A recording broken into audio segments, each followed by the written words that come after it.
En plus, tout ça, c'est de ta faute. Pourquoi? Je sais pas. J'avais envie de le dire. Viens, on s'en Ah, tu filmes?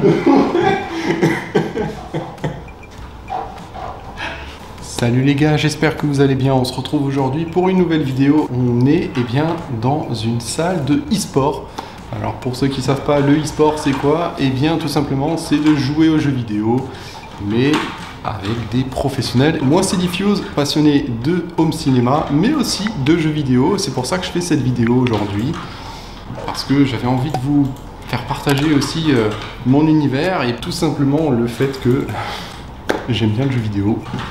Et restez bien jusqu'à la fin de la vidéo parce qu'on a une petite interview du propriétaire des lieux. Alors une salle d'e-sport c'est quoi? Eh bien tout simplement c'est une salle où pas mal de joueurs se regroupent et puis ils jouent ensemble à leurs jeux vidéo favoris, du Call of Duty, du League of Legends, il y a aussi eh bien, pas mal de Rocket League, du FIFA, il y a vraiment tous les jeux, il y a plein de jeux disponibles que vous pouvez jouer avec votre compte. Une salle d'e-sport, eh bien ça regroupe beaucoup de choses qu'il faut pour jouer dans de très bonnes conditions. Donc on a plein d'ordinateurs, des ordinateurs de gaming.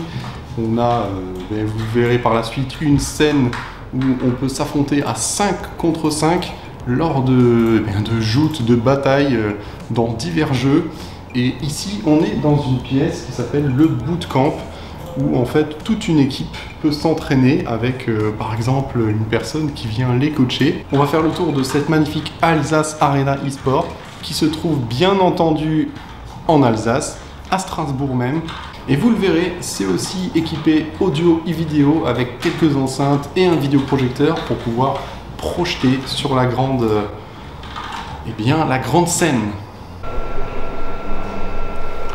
Ça fait une belle ligne de PC. Donc là, on est sur des PC vraiment très bien optimisés au niveau puissance pour jouer, mais correctement sur des configurations très élevées dans les jeux. On joue en très élevé, voire en full, avec des écrans 144 Hz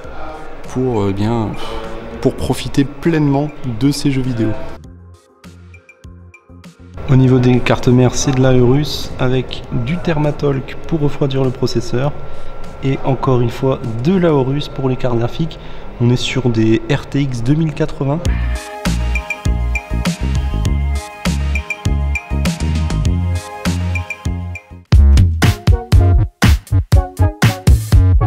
On est avec Quentin aujourd'hui qui va nous parler un peu plus de sa salle e-sport. Donc Quentin, merci déjà de nous recevoir dans ta salle. D'être passé aujourd'hui. Et j'avais quelques questions, notamment, comment t'es venue cette idée de créer une salle e-sport qui est, c'est l'unique salle e-sport en Alsace? Alors non, maintenant il y en a des nouvelles. Il y en a des nouvelles, mais t'étais le premier, le précurseur ou... Alors à Strasbourg, oui. En fait, disons que c'est un peu une sorte de revival de ce qu'étaient les cyber de l'époque, mais sur un système purement axé sur du jeu vidéo et de la compète. Les gens viennent plus ici pour imprimer une feuille, un email ou pour consulter la météo ou des choses comme ça. Je veux dire, tout ça, aujourd'hui tout le monde a son smartphone et autres. On est purement axé sur clairement du gaming de l'e-sport. En fait, moi je suis issu d'une famille qui est très impliquée dans le milieu du sport traditionnel et j'ai passé toute mon enfance et mon adolescence à travers différents clubs de sport, que ce soit dans le tennis ou dans d'autres domaines. Et du coup, j'ai passé des week-ends dans des clubhouses entourés de gens qui étaient passionnés par un même sport et qui se retrouvaient pas que pour jouer en fait, qui se retrouvaient tout simplement pour échanger sur les compétitions qu'il y avait aux quatre coins du monde, pour regarder des lives, pour tout simplement boire un verre, discuter et copiner quoi. Et en fait, du coup, moi j'ai grandi avec l'e-sport, j'ai participé à pas mal de LAN, j'ai joué sous structure sur 2 jeux Trackmania et Counter-Strike. Donc quand tu dis sous structure, c'est par des équipes? Ouais, par des équipes professionnelles, etc. C'est ça, exactement. Parce que, pour ceux qui nous regardent, peut-être qu'ils n'ont pas le même vocabulaire qu'on utilise. Voilà, Oui, exactement. Donc voilà, donc j'ai joué signé entre guillemets pour des équipes professionnelles. Il y a pas mal d'années déjà, hein. Donc j'ai eu un parcours parsemé de plein de choses différentes. Et en fait, voilà, je me suis rendu compte aujourd'hui déjà d'une part que j'étais encore passionné. J'ai 32 ans aujourd'hui et en fait, je me suis jamais détourné de l'e-sport ou du jeu vidéo. C'est toujours quelque chose que j'ai suivi de très près. Et en fait, il y a 2-3 ans, l'idée a commencé à germer, je dirais même il y a 4-5 ans, l'idée a germé de me dire, mais en fait, j'étais donc, pour résumer, j'étais manager dans une boîte de langue, une grosse boîte de langue internationale, j'ai passé 5 ans chez eux, c'était superbe, mais j'avais envie d'autre chose, et j'avais vraiment envie d'être entrepreneur aussi, donc il y avait une vraie volonté entrepreneuriale derrière, et à un moment, je me suis dit, mais... parce que en fait, cette idée, je l'avais en tête, mais je la mettais toujours un peu de côté, de me dire, ouais, mais non, tu vas pas en faire ton métier, quoi, tu vois, c'était un peu une sorte de rêve non jouable, ouais voilà c'est ça. Et puis il y avait peut-être un côté un peu rêveur aussi, quand je dis rêve, mais rêveur plutôt des fois au sens péjoratif, tu vois, parce que finalement moi j'ai grandi avec des parents qui s'y intéressaient pas et qui comprenaient pas nécessairement ce que ça voulait dire d'être joueur e-sportif. Et du coup, c'était toujours, genre en gros tu passes à côté de ta vie entre guillemets, c'est nul, voilà tous les points péjoratifs qui existent encore aujourd'hui. Et du coup, fatalement, indirectement, j'étais biberonné un petit peu à ce raisonnement-là. Donc en fait, dès que je me disais, je pourrais en faire carrière, il y avait une autre partie de moi qui disait, ouais, mais en fait, non, arrête de planer, quoi, tu vois. Et donc à un moment, je me suis. Et puis voilà, finalement, comme je suivais la scène e-sportive et tout ce qui se développait aux 4 coins du monde, j'ai vu que ça revenait en force. Il y a du potentiel. Il y avait un potentiel. Alors l'e-sport est toujours grimpé, mais je parle des salles, hein. J'ai vu que les salles revenaient en sport, le système, le principe même, ça a commencé notamment avec des gaming house, donc ça c'est des gaming house qui appartiennent à des structures, mais le fait d'un moment de recréer du lien, donc humain, physique, à travers des locaux dans lesquels on va se retrouver, en fait, ça j'ai vu que ça revenait clairement et je me suis dit mais en fait, moi j'ai plus envie de monter une structure parce que j'y ai pensé à un moment de me dire mais je pourrais monter mon équipe, j'ai un peu d'investissement de côté, j'essaie de faire un truc propre. Tu voulais vraiment voir plus large parce que on voit souvent le jeu vidéo d'une façon où voilà, on voit une personne sur son ordinateur seul chez lui avec sa souris, son clavier et son casque qui parle à des gens mais qui n'a jamais vu en vrai, alors que ici on vient et on joue avec des personnes qui sont à côté de nous, on rencontre des personnes qui sont à côté de nous, et ça, il n'y a pas de rupture du lien social, c'est vraiment de garder ce lien-là. Complètement. Et surtout, en fait, c'est surtout que là, en fait, on fait son réseau en local. Moi, je pars du principe, ici, moi, c'est l'Alsace eSport Arena, disons que je suis un amoureux des jeux vidéo au sens large. Mais ce qui m'anime clairement, c'est quand le jeu devient compétitif, quand il y a moyen de rendre la chose versus, entre guillemets, fighting, et de se dire, j'ai bossé, j'ai gagné, j'ai gagné parce que j'ai bossé en fait pour y arriver.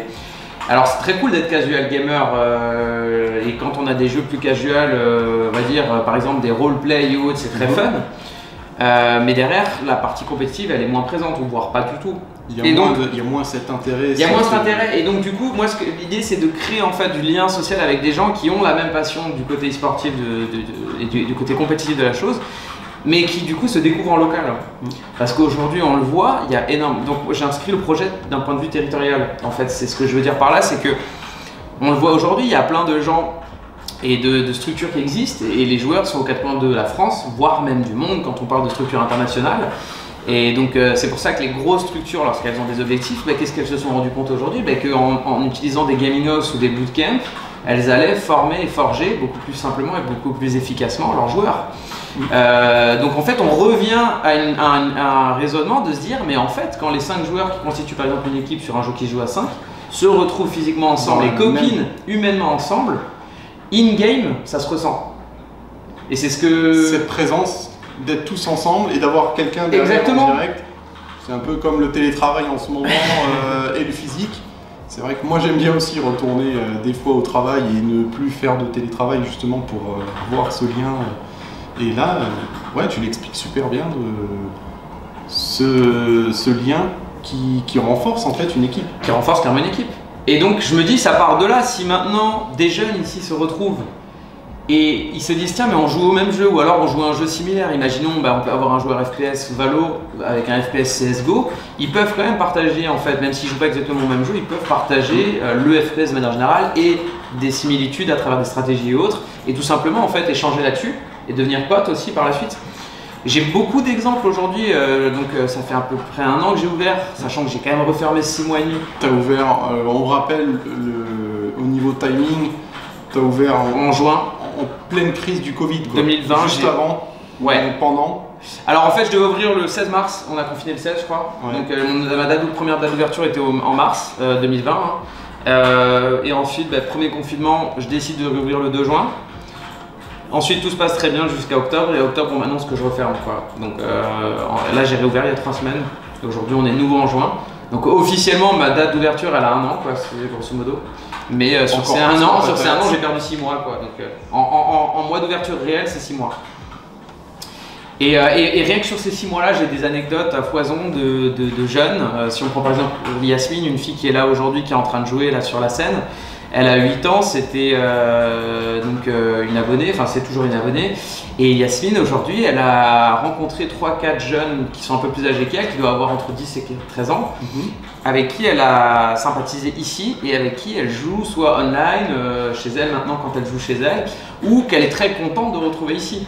Et donc des fois, ils se donnent rendez-vous à l'arène pour passer l'après-midi et pour jouer ensemble. C'est un peu comme on va dire un skatepark où les jeunes se regroupent, mais au lieu d'être en plein air, bon, ils sont devant un ordinateur ou devant une console.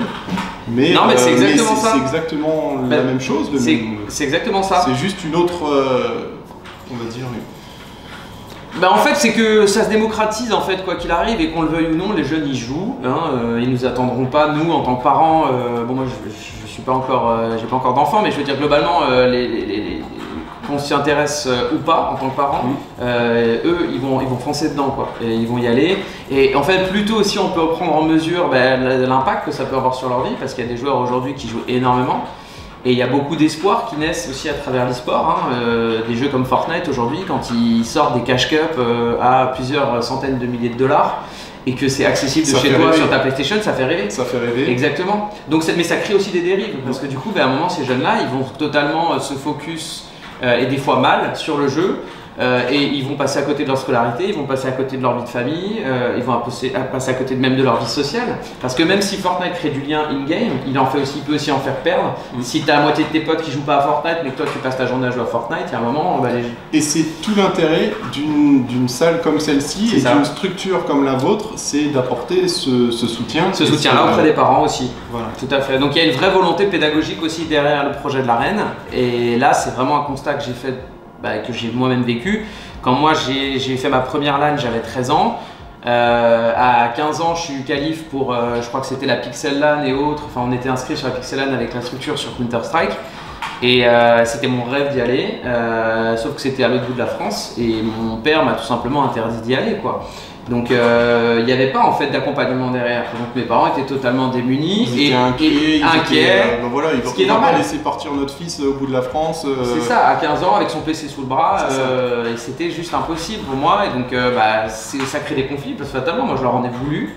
Et d'une certaine manière, ils m'ont cassé dans mon élan, sachant que j'avais un potentiel, j'étais bon et autres. Et voilà, et tout ça, c'est des choses aujourd'hui. J'aimerais faire en sorte que ça puisse s'accompagner par des lieux comme les miens, quoi. Tu l'as bien dit avant, démocratiser le jeu vidéo aux parents. Exactement. Qui sont inquiets de se dire non, mon fils ou ma fille, elle va rater sa vie au jeu vidéo parce que elle est toute la journée dans le canapé ou devant son ordinateur.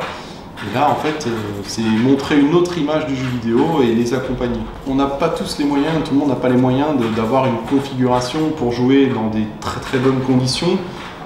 Pour faire de l'e-sport, parce que les jeux vidéo sont de plus en plus gourmands au niveau matériel. Ici, tu as des ordinateurs qui sont équipés pour ça. Complètement. C'est la plus grosse part de l'investissement du projet. Clairement, ici, il y a 21 PC. Ces PC, il y a encore 2 ans, c'était ce qui se faisait de mieux. Entre temps, certes, le hardware, ça évolue vite, clairement. Donc aujourd'hui, on est par exemple sur les cartes graphes, on est sur du 2080 en pro. Donc C'est grosso modo encore aujourd'hui, on va dire dans le top 5 des cartes graphiques.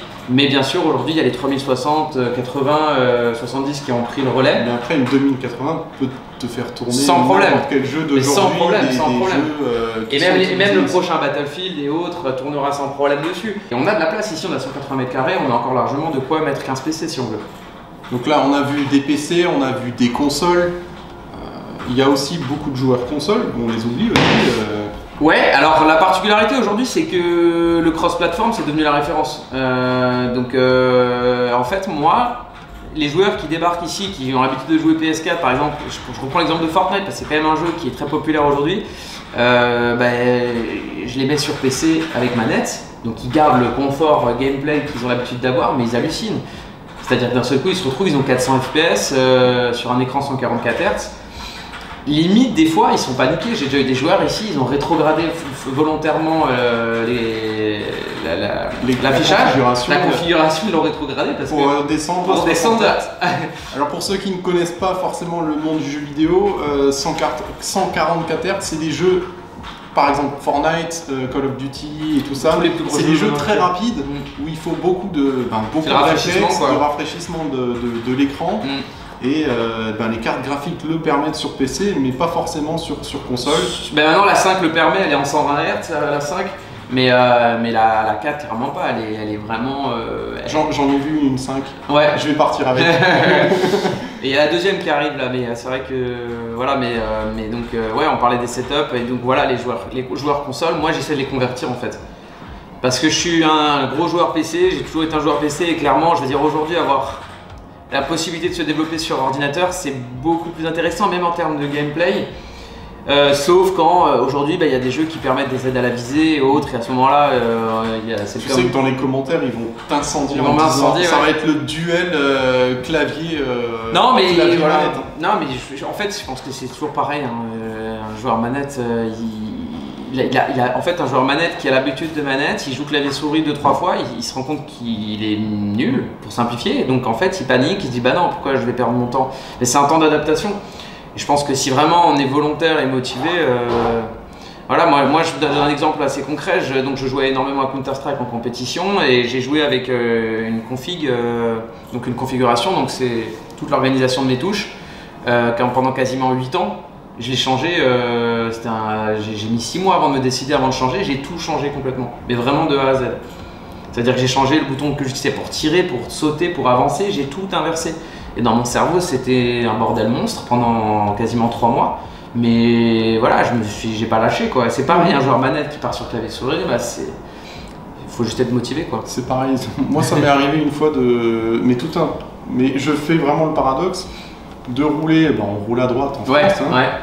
Je suis allé sur une île, j'ai roulé à gauche, je peux vous dire, tu perds tous tes repères, malgré que tu as le permis, mais tu perds tout. C'est ça. Et tu mets beaucoup de temps à te réadapter. S'adapter, ouais. Mais en tout cas, c'est un coup à prendre. Mais n'hésitez pas dans les commentaires à me marquer si vous êtes plutôt clavier ou alors manette. Moi personnellement, j'aime bien jouer à l'ordinateur aussi, mais n'hésitez pas à me le dire dans les commentaires. Mais je pense qu'en fait ça dépend aussi du gameplay. Moi par exemple, du coup j'étais joueur pro sur Trackmania. Trackmania, fatalement, j'ai joué manette. Alors il y a des joueurs clavier, même pas souris parce que du coup ils n'utilisent même pas la souris, mais il y a des joueurs clavier sur Trackmania. Et on le voit, il y a 2-3 des meilleurs joueurs historiquement dans le monde qui étaient des joueurs clavier. Donc il n'y avait pas trop de distinction. On ne disait pas ouais les joueurs clavier sont meilleurs que les manettes, comme on peut le dire aujourd'hui sur Warzone par exemple ou d'autres jeux. Clairement en fait ça allait de pair pour moi un jeu de voiture avec une manette. Donc à ce moment-là la question elle se posait même pas. Et donc je pense que ça dépend aussi du jeu auquel on va jouer quoi, clairement. Est-ce que tu as autre chose à rajouter? Un petit mot de la fin? Merci à toi du coup déjà d'être passé. Qu'est-ce que j'ai à rajouter?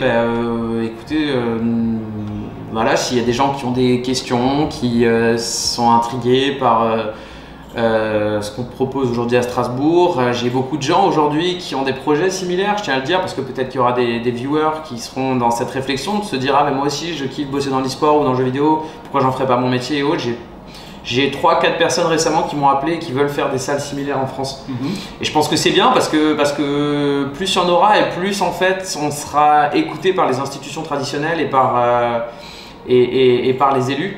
Et je pense que c'est ça aussi qui est important aujourd'hui. Il faut qu'on arrive vraiment à tirer l'e-sport vers le haut et qu'on arrive surtout à faire comprendre aux gens qu'il y a une différence entre jeux vidéo et e-sport, même si tout est lié, on va dire, et que de toute manière l'e-sport n'existe pas sans les jeux vidéo, mais il y a une distinction à faire sur le plan de l'organisation en fait, de ces deux modes, ces deux modèles, on va dire. Et il y a une scène e-sport et il y a des gamers.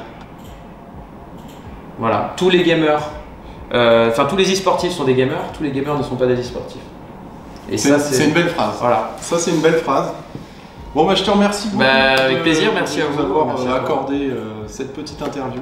Et on se retrouve très bientôt pour peut-être, dans 3 ans, peut-être nous dire comment ça a évolué. Ouais. Et ça se trouve, tu auras une dizaine de salles dans la région encore, on ne sait pas. Peut-être des franchisés qui vont travailler avec toi. C'est ça. Ça pourrait être un super beau projet. Clairement, ouais, c'est dans les tuyaux, on y réfléchit. Bah, je te souhaite beaucoup de réussite de ce côté-là. Merci beaucoup. Et voilà, on a fait le tour de cette Alsace eSport Arena qui est un endroit vraiment très sympa pour passer une très bonne après-midi. En tout cas, moi j'ai pu jouer à différents jeux, je me suis bien amusé, j'ai passé de très bons moments dans cette pièce. En plus de jouer et directement d'être projeté sur le grand écran comme ça, on va dire, c'est excitant parce que vous êtes là, vous êtes en train de jouer, il y a plein de personnes qui vous regardent. Bon, aujourd'hui, il n'y a pas beaucoup de monde. Lors de différents événements, eh bien, il y a beaucoup de personnes. Et donc, forcément, quand vous jouez et que vous avez votre partie, votre écran qui est sur le grand écran projeté, ça vous donne encore plus la niaque. Donc voilà, c'était vraiment sympa. J'ai bien aimé cette petite session gaming. Alors si ça vous a plu ce petit tour, n'hésitez pas à commenter la vidéo et surtout abonnez-vous avec un petit pouce bleu pour référencer cette vidéo, pour référencer ma chaîne. J'en ai beaucoup besoin, j'ai besoin de votre soutien. J'espère en tout cas que ça vous a plu, que ça vous a permis de découvrir peut-être ce monde du e-sport que vous ne connaissiez pas. Je vous mets bien entendu toutes les informations concernant cette salle dans la description de la vidéo. Donc si vous êtes curieux de découvrir cet endroit pour vos enfants ou bien pour vous-même, n'hésitez pas à venir voir Quentin. Franchement, c'est un gars super, il est professionnel, il est passionné et il vous orientera vers la solution la plus adaptée à votre besoin. Bon, c'est l'heure de se quitter. Je vais aller faire une petite partie de jeux vidéo. On va se faire un petit Warzone, top 1 forcément, parce que j'ai un sacré level. Non, je plaisante, je suis nul à chier. Mais c'est pas grave, c'est le but de s'amuser entre potes. On se retrouve très vite pour une nouvelle vidéo. Allez, salut Bissom!